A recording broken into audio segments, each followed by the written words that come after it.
नाज़रीन, बुलेटिन की शुरुआत में अवां सां अहम ख़बर शेयर कंदासीं। इस्लामाबाद जी मक़ामी अदालत अॻूणे वफ़ाक़ी वज़ीर शेख रशीद जी ज़मानत वारी दरख़्वास्त खे रद्द करे छॾियो आहे।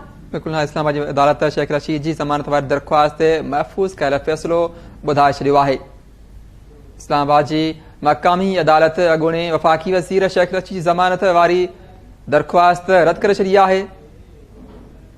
इस्लामाबाद जी अदालत शेख रशीद जी ज़मानत वारी दरख़्वास्त ते महफ़ूज़ कयल फ़ैसिलो ॿुधाए छॾियो आहे। ख़बर अवां खे ॾिनी पिया। इस्लामाबाद जी मक़ामी अदालत अॻूणे वफ़ाक़ी वज़ीर शेख रशीद जी ज़मानत वारी दरख़्वास्त रद्द करे छॾी आहे।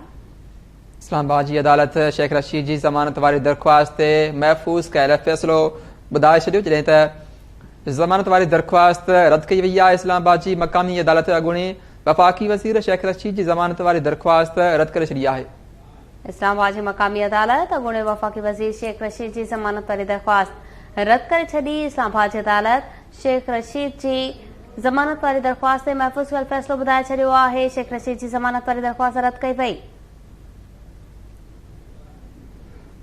इस्लामाबाद जी मक़ामी अदालत अॻूणे वफ़ाक़ी वज़ीर शेख रशीद जी ज़मानत वारी दरख़्वास्त रद्द करे छॾी आहे। इन हवाले सां इस्लामाबाद मां लाइन ते मौजूदु आहे इब्राहिम खुंबर। जी इब्राहिम, छा तफ़सील आहिनि?